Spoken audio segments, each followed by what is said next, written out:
welcome back. It is day 5 of Activate Your Own Inner Hero. Yes, remember my trusty diagram?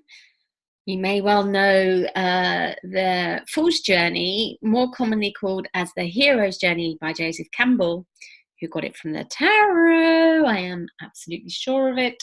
There is things on the net that says that that is the case, although you cannot believe what it says on the net. And I guess all of this is in collective consciousness, but apparently he did actually study the archetype or energies, just like Jung.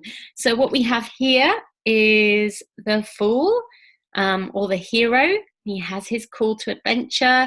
So we did that on the Fool, which was the first card, is the first card of the tarot.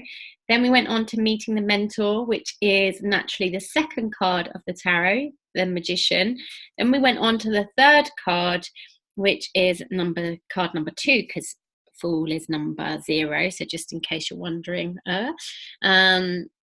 that's the High Priestess, and she does cross the threshold into the other world.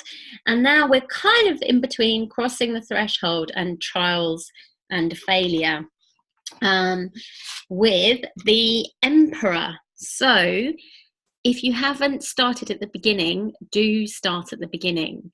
The trick is that this is how you can make the tarot come alive in your life. Have you ever watched Joan of Arcadia? Probably not. It's a children's program, but it's about this little girl called Joan who goes out in the world and meets God in each episode in a person, and that person has a message for her, and that could be the postman or whatever. Well, this is like having your own Joan of Arcadia episode. Okay, so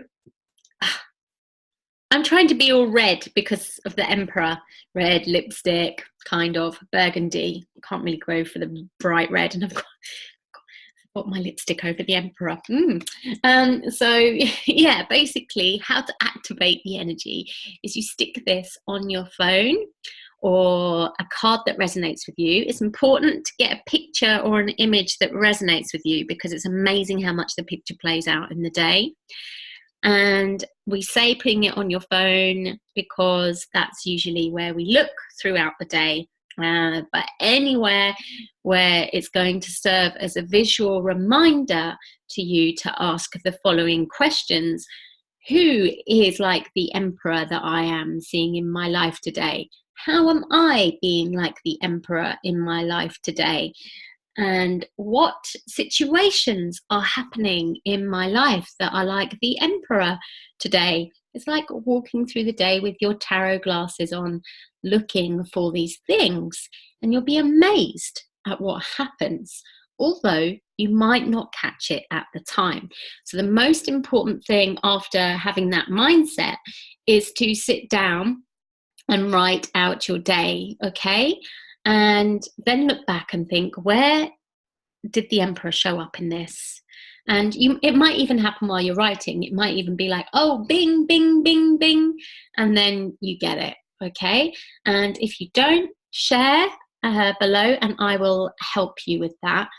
We are currently doing a live journey through this in my membership group. So if you want to come along for those in the future, then you can do by clicking the link below. I do like this one, which is a 22-day one, and then I do a journey through the swords for activating your authenticity, one for listening to your intuition, which is the cups, one for creating life, making life happen, which is the wands, one for your self-esteem, which is the pentacles, and one for relationships, which is the court cards. The court cards is the next longest one at 14 or 16 days, 4, 8, 12, 16 days. And the other ones, which are the minor arcana, are 10 days. Okay, so I do one of those regularly a month over in my inner transformation circle, and we do it as a group, which is fantastic because everybody's going through it at the same time.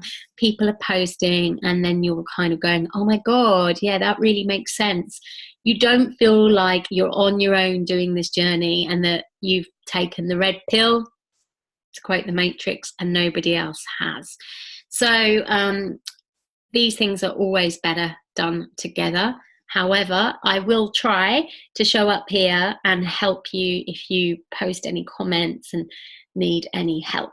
Okay, so off you go into your day with the Emperor on your phone or where you're going to see him most.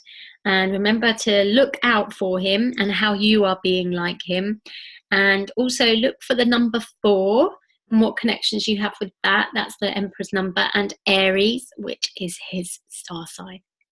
And yeah, just let the magic come to you. Don't try too hard. Go into it with play, exploration, and wonder. And don't let the thought that you need to know lots about the tarot to get it stop you either. That's a judgment, and it's not something which is curious and playful. And you'll be amazed when you take that mindset on what can happen. Okay, most people with the Emperor often feel like, before they've worked with him, resistant to it or rebellious to it. I think he brings that out in us, but actually, and every time you do the journey, that's the great thing about these journeys, every time you do them, they're different. However, with the Emperor, most of the time, not always, like people that have a high Empress energy connection often resist the Emperor, or that don't have a lot to do or things like that can resist him. But especially if you need to get lots of things done, he's fantastic to connect with for the day. And that is usually 9 out of 10 times what happens. People resist him before they work with him, and then when they've worked with him, they're like, oh my God, I so enjoyed that. I'm bloody knackered, but my God, I've achieved so much. That was incredible. In fact, a few of my clients that have gone through the Transformational Truth of Tarot, which is my big journey, now actually put the Emperor on their phone, because when they need to get things done, because they've really felt that energy injection from him. So enjoy your day, and yeah, I hopefully see you over in the group, or look forward to seeing some comments below. Take care. Bye for now.